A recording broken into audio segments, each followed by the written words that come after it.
Welcome to the MustacheAndTheBeard.com, two gray geeks. Changing the world, one post at a time. My name is Louis Matos. As always, I am the Mustache. We're here with the MustacheAndTheBeard.com, and we're going to do a video called CAMPY number 17, and with me, as always, is my bestest buddy, Junior Figueroa, a.k.a. The Beard, coming to you live from sunny Puerto Rico. And it is sunny, but it's not going to stay sunny. I can feel it.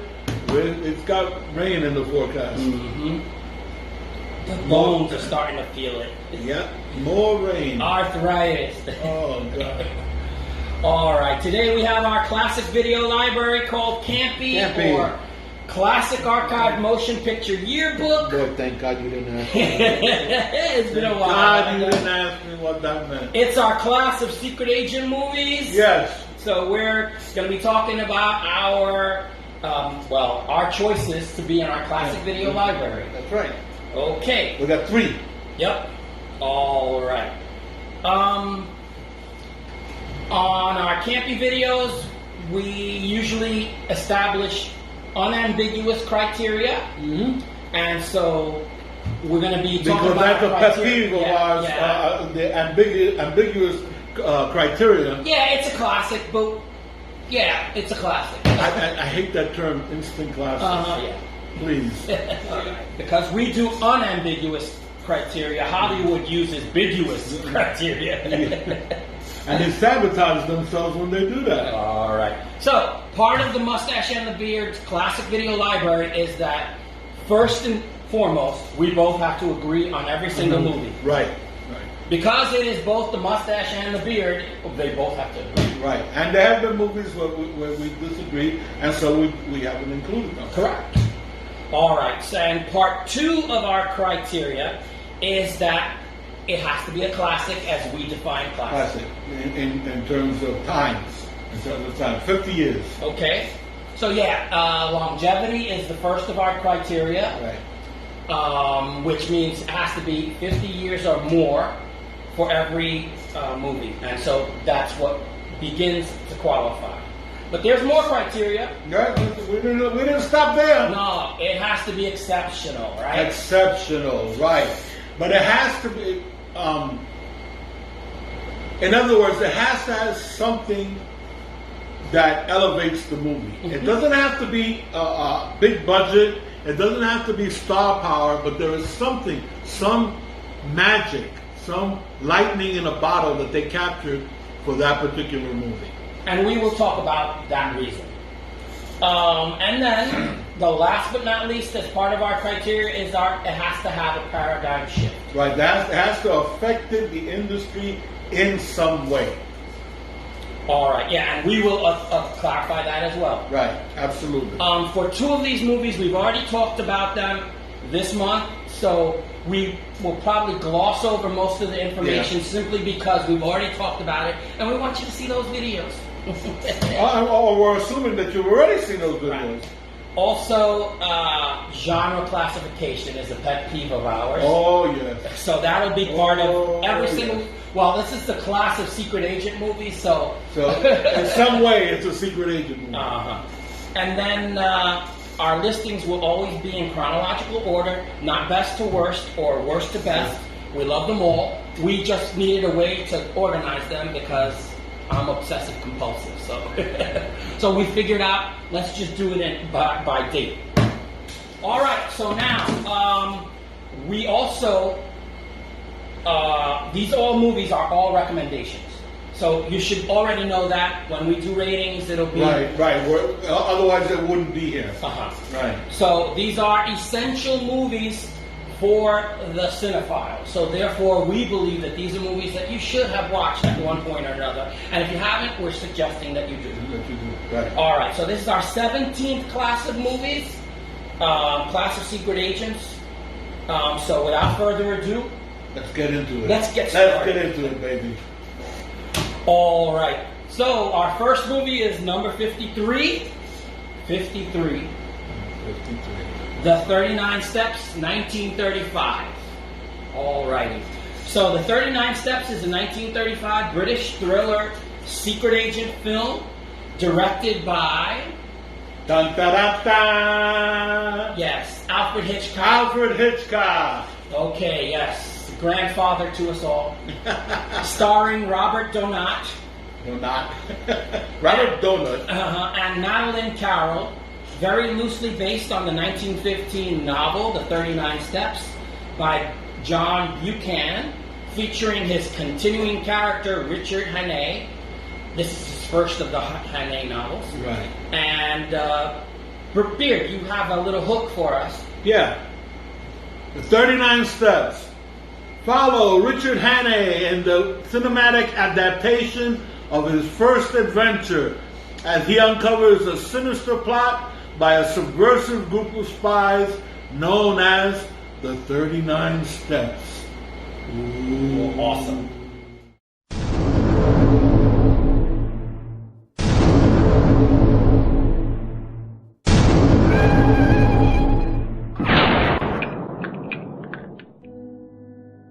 Have you ever heard of the 39 Steps?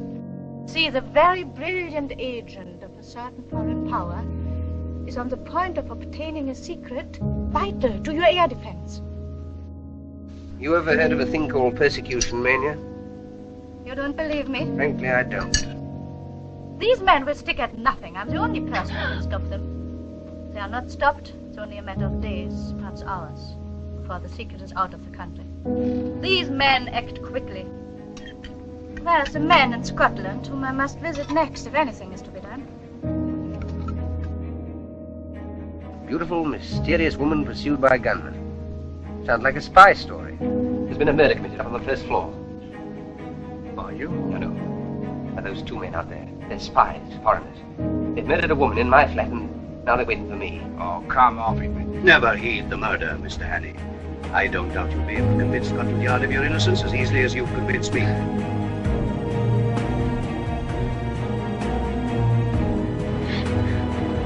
I was desperate. I'm terribly sorry. I had to do it. Look here.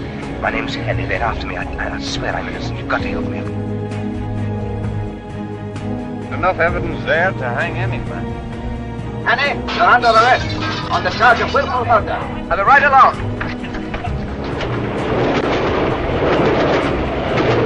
Gallant knight to the rescue. I don't know how innocent you may be, but you're a woman and you're defenseless and you're alone on a desolate moor in the dark. Good girl, I'm accused of murder. Can't you realize the only way I can clear myself is to expose these spies?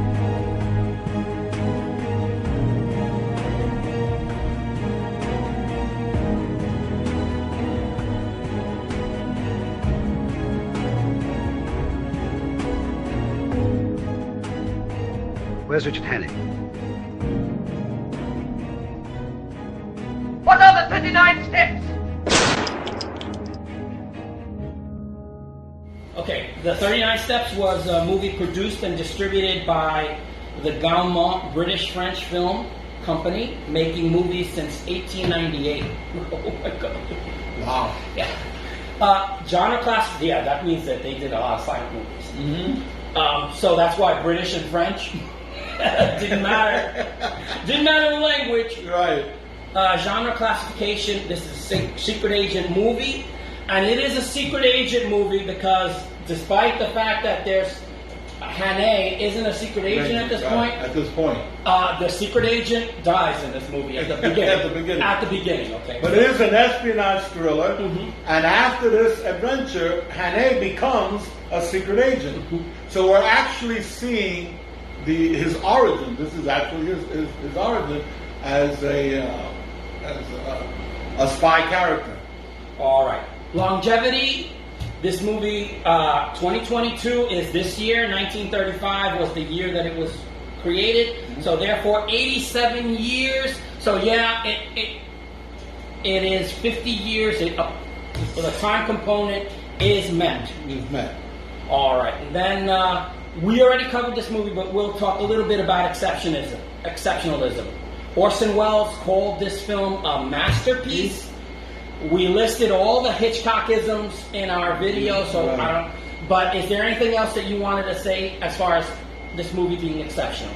Well, it was groundbreaking. It set up the the first of a lot of things. It is the first of the Man on the Run movies. You know, we're so used to that by now, seeing movies of, you know, The Fugitive, North by Northwest, you know, the tons of movies of the Man on the Run, innocent man on the run. This was the first one. So, and it was so well done. Well, I guess that's why it became,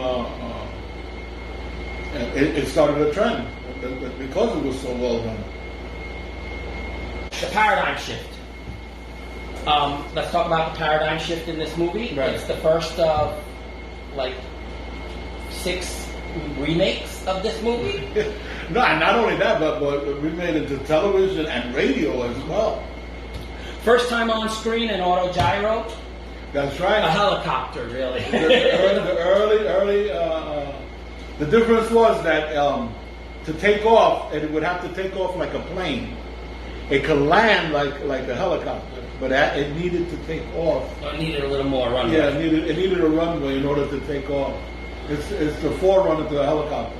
It is the first of a series of remakes that will include one that has Benedict Cumberbatch that should come out later this year or sometime next year. All right, so is there anything else you wanted to add to Paradigm Shift? Except that I love this movie. Okay, well, now we'll get to rating. Okay, so yeah, let's rate I forgot what I gave you last time. I think I know what it is. It's the same thing as I gave it. What did you give? I rated it 4.5 Grey Geeks. Right, because there was one thing that bugged you, and there was one thing that bugged me. Yes. That's right, I remember now. Yeah, the whole thing that bugged you was the fact that we talked about Chekhov's gun, and he could have done Chekhov's gun with the book in the pocket and getting shot.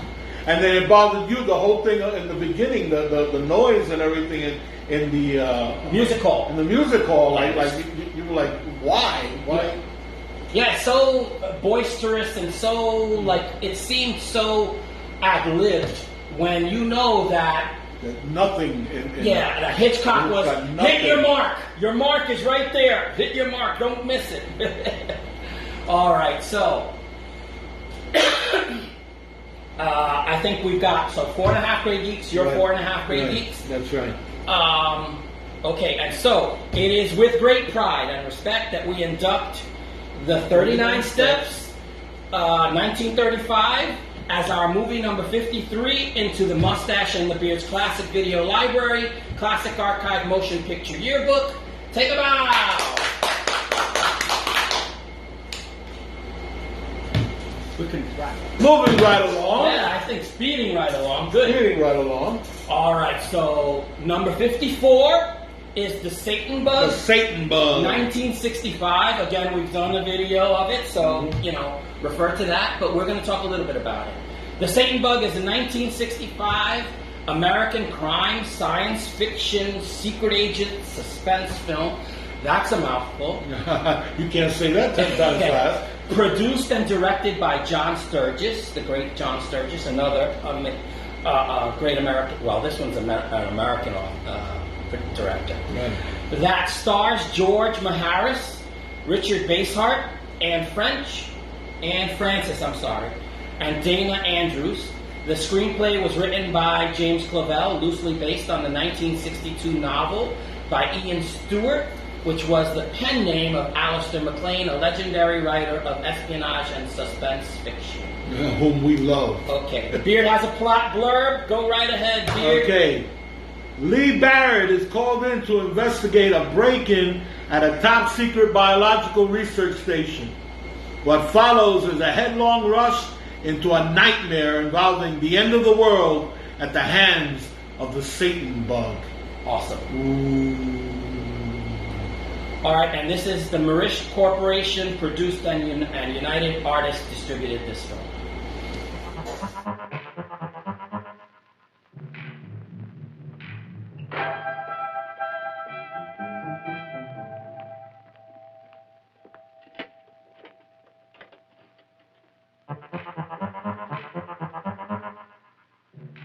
I'm George Maharis, and this is the Satan Bug. It's kept him there, beyond those doors. But you can't get in. It's It's top secret. The Satan bug is kept under the tightest security system ever devised. That door operates on a time lock. Open it 1 second before you should, and 1,000 volts of electricity will greet you. Try to get over these electrified fences, and trained killer dogs will go after you. Try to get through that front gate. You can't, unless your life's history is on file in that guardhouse. Yes, the Satan bug is top secret. It's no secret, however, that I think The Satan Bug is one of the most suspenseful and exciting pictures I've ever seen. But don't take my word for it. You see it.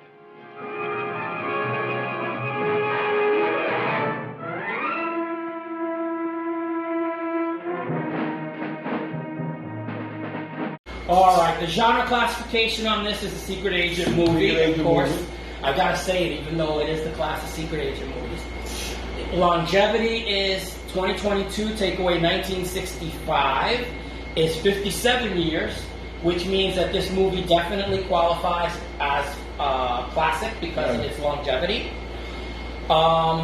Exceptionalism, complexity, the actors became household names after this movie. Yeah, it's an all-star cast, but all before they were stars. Yeah, and this is a viral thriller with extinction-level event possibilities, end-of-the-world scenarios. Lee Remick is a walk-on. Yeah. Damien's mom in The Omen. And Ed Asner is a hairy bad guy. A hairy bad guy. Oh, my God. A thug. Way A before thug. Lou Grant. Yeah. And Jerry Goldsmith does the music. Is there anything else you want to add to exceptionalism? No, the Jerry Goldsmith doing the music alone makes it exceptional. Yeah, absolutely. The music Absolutely. is awesome. All right, so Paradigm Shift was the helicopter Steadicam invented for this movie. Yeah, they invented the helicopter Steadicam for this movie. Right, other than that, before they had a guy with holding the camera and taking pictures from the sky. Absolutely. Whereas here they invented something to completely take that out of the equation. Excellent, excellent paradigm. So now it's ratings. I believe I gave it 4.5. Mhm. 4.5 grade. I really like this movie ever since I saw it when it first came out. I was talking to you about it for years. So I believe I gave it 4.5 grade geeks. Yes. It's not perfect. It's not a perfect movie. I think the one complaint I had was the pacing. The pacing is a little bit off, but I liked everything else about it. Yeah, funnily enough, I posted one of our videos, the 17, Red Capers number 17, this week because it popped up on my page.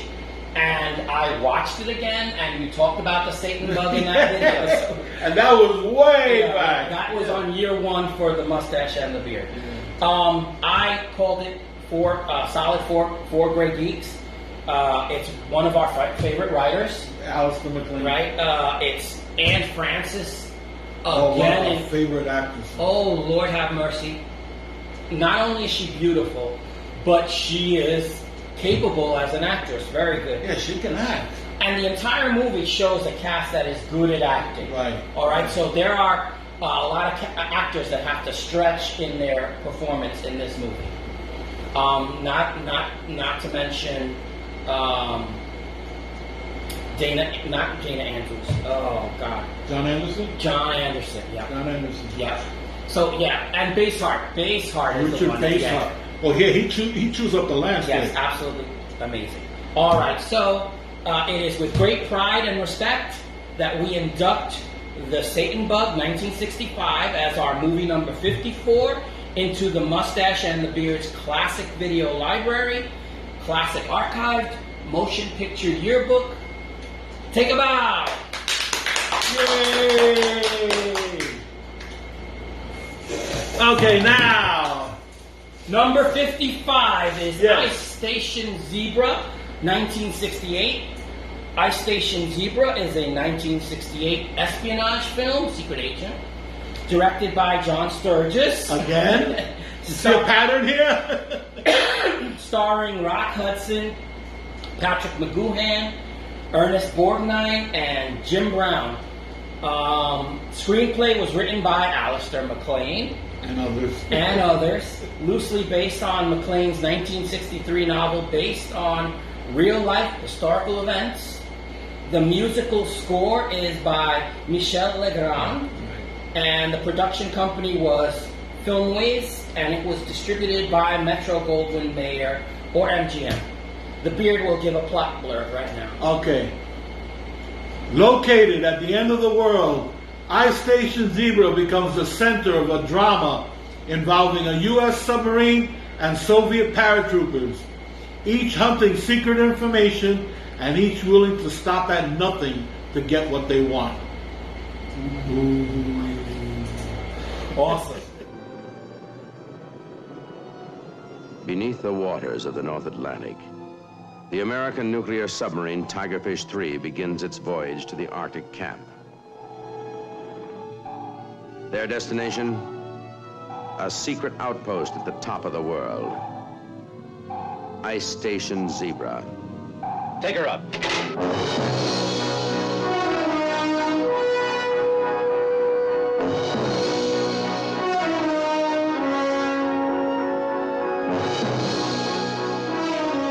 Their orders are to beat the Russians. On board, one man is determined to stop them. Oh, I've already vouched for Mr. Vaslov. As for me, you can safely eliminate me. Why? Oh, you must. Why? Biological absurdity. Haven't you forgotten, Captain? I'm in charge of this operation. Those orders come to you from your chief of naval operations and direct to him from your president. So before we go any further, I suggest that you get me there, put another torpedo up the spout, blow a hole in the ice, and get me there!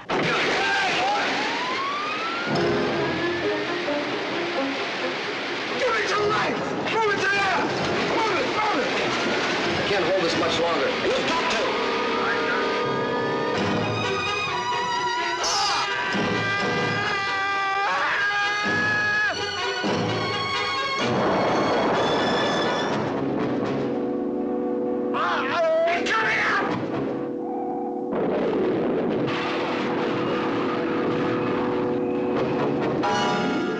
And then you arrive at Ice Station Zebra. And the action really begins.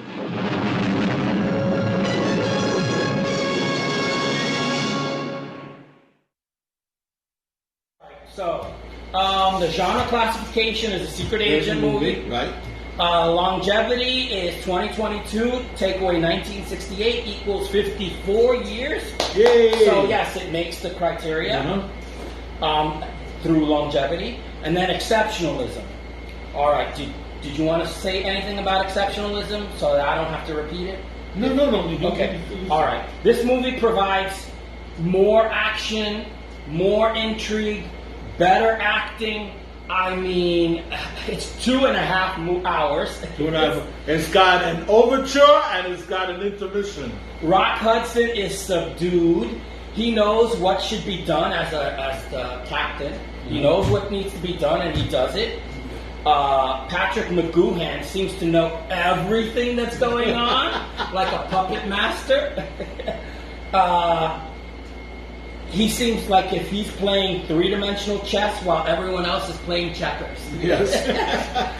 Cinematography is exceptional in this movie.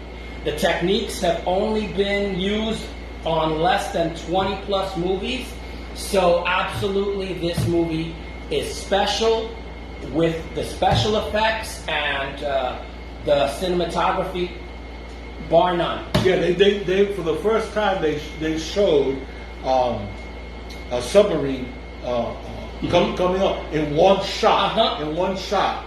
I forget what you call it. Ascending. You know, the submarine coming up.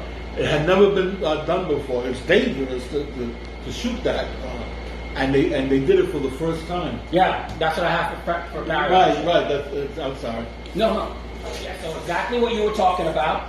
The second unit cameraman, John M. Stephens, invented a way to do that because of the fact that you can't do that so close to a sub where you can actually, because the water that's displaced is gonna throw you underneath the sub. So they developed the underwater camera that could do that without anybody being hurt.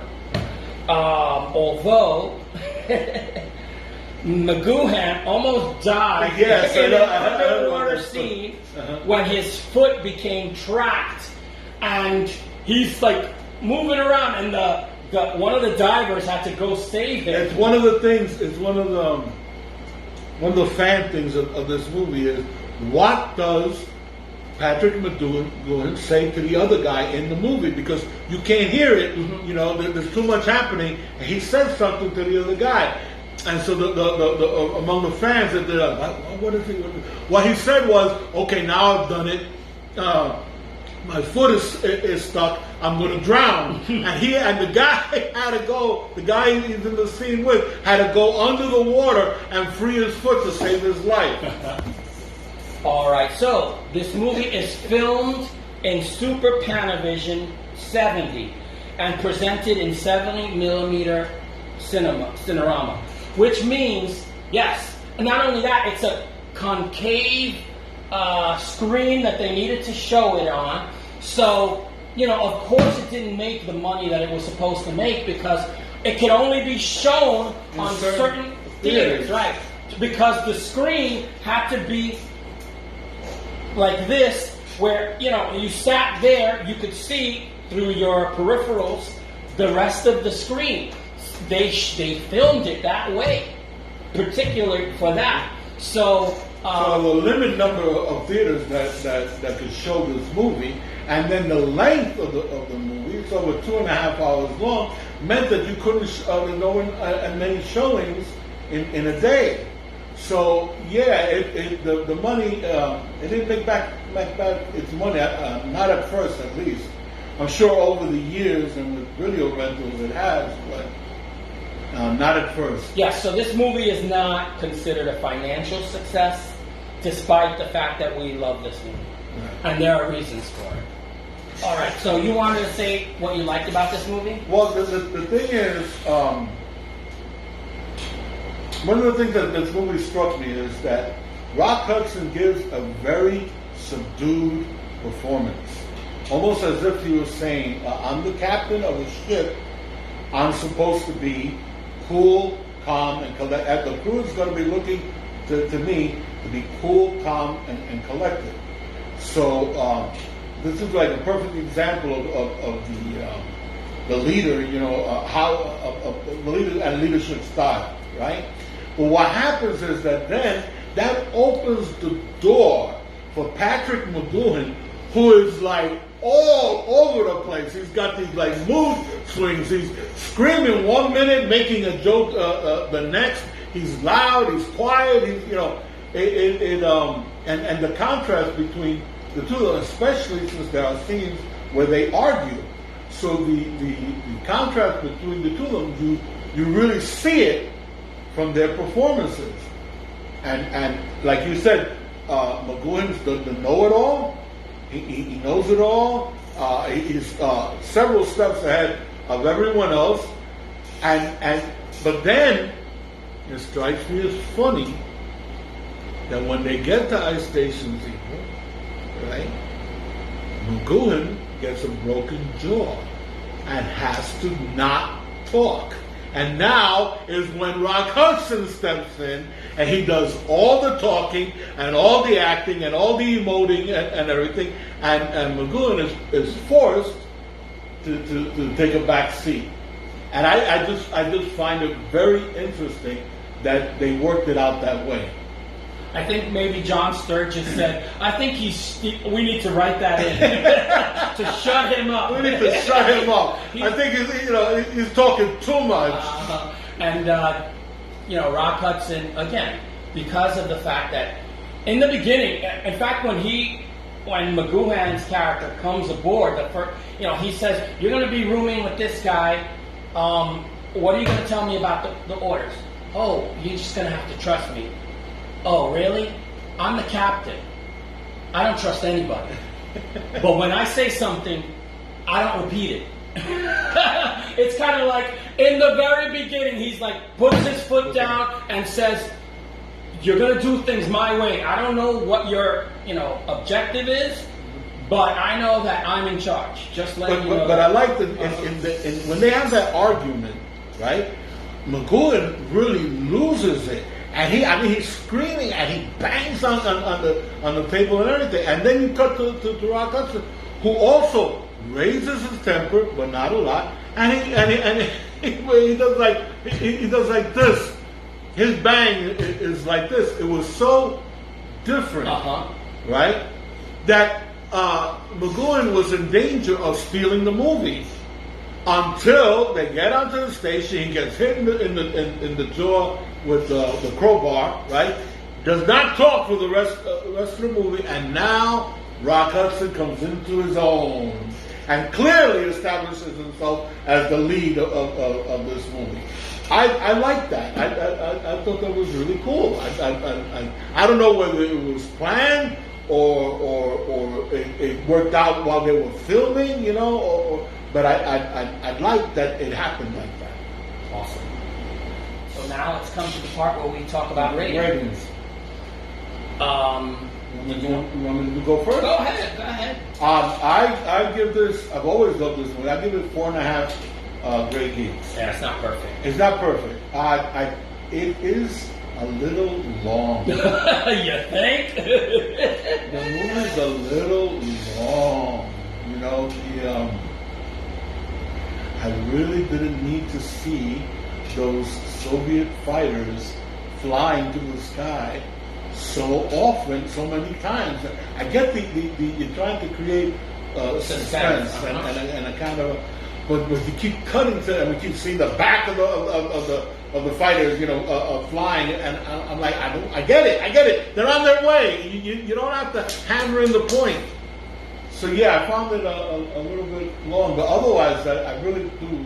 I recommend this movie. I really like it. I give it 4.5 Grey. I give it 4.5 Grey Geeks with the same little complaint is the fact that, you know, again, they had subs, plural, on, you know, they're at a base. They can pan on, you know, on the outside because now we can do this, you know. It's like they're showing off that they could show the sub. Yes. I mean the camera. They're in love with their new technology. Yes, I agree. And you know, and then they show the front, and they want you to pan to they go to the back, and it's like, okay, we know it's a sub. Now, for us in this, right, at the time that we're watching this movie, we've seen plenty of subs now. Right. But at that time, this is new. Look at this. This is what a nuclear sub looks like. So yeah, they love the cinematography, kind of like loves taking pictures of the sub. And then, you know, you're right. That scene lasted like at least 5 minutes too long because of the fact that they're just showing the parachutists coming down. And it's like, okay, we get it, there's a lot of them. So yeah, a minor complaint and 4.5 Grey Geeks. Right. Definitely a very, very good movie. And it is with great pride and respect that we induct Ice Station Zebra 1968 as our movie number 55 into the Mustache and the Beard Classic Video Library, Classic Archive Motion Picture Yearbook. Take a bow. Yay. Not that the movie can take a bow. I guess we're taking a bow. We're taking a bow for the movie. We have come to the end. Did it again. And this one, I think we've sped through it, which is odd because, you know, it usually takes us a little longer. No, but I think the fact that we already done a video for 39 Steps and Ice Station Zebra. No. We had already talked them out. Satan-Bug. Satan-Bug, right. We did a video for 39 Steps and for the Satan-Bug. We had already talked it out, you know, so there was really no reason to keep rehashing. Yeah, the things we love about those movies. Because we could be here all day. All right, so because we've come to the end of another video, I usually ask you to. I have something I'd like to say. Okay, so that way, you know, I can go to my tagline. I just want to say I'm back. I finished the problems I had with my modem. Now you went and did it. 2 months I spent without my modem because the cable broke. The cable was frayed and it broke. And we went literally everywhere trying to get that cable fixed. Told it was too badly broken, you can't fix it. Go get yourself a universal adapter. Running around trying to find the universal adapter. Nobody had the universal adapter. We finally found the universal adapter. The adapter don't work. Then I go back to my Wi-Fi provider, and they tell me, oh no, you can't use the universal adapter because this is a Chinese company. You have to use our cable. Okay, do you have a cable? No, we don't have a cable. I'm telling you, in 2 months, it drove us bananas, running around, gas, money. Finally, we go to the main office of my Wi-Fi provider to see if they have an extra cable. The girl tells me, no, and she goes to the back and she checks. You know, she did look. She said, no, I don't have it. Try Batteries Plus across the street. And we're desperate at this point. So we go to Batteries Plus across the street. I go in, I talk to the guy, I explain what I've been going through the whole 2 months. He says, let me see the cable. So I show him the cable. He says, why don't you fix it? I said, I went to a fix-it place, and the guy told me it was too badly damaged. He said, oh no, it gets wire cut, zip, zap, zap. In less than 3 minutes, he fixed the wire, my cable works. And then he did it for free. Batteries Plus. He did it for free. I kept telling him, look, let me pay you, because you know I went through all. No, it's okay. Don't worry about it. It was my pleasure. So I got my cable back. I got my modem back, and I am doing an article on a movie called American Ultra. I am posting it tonight. I am back, and I'm glad to be here. Thank you.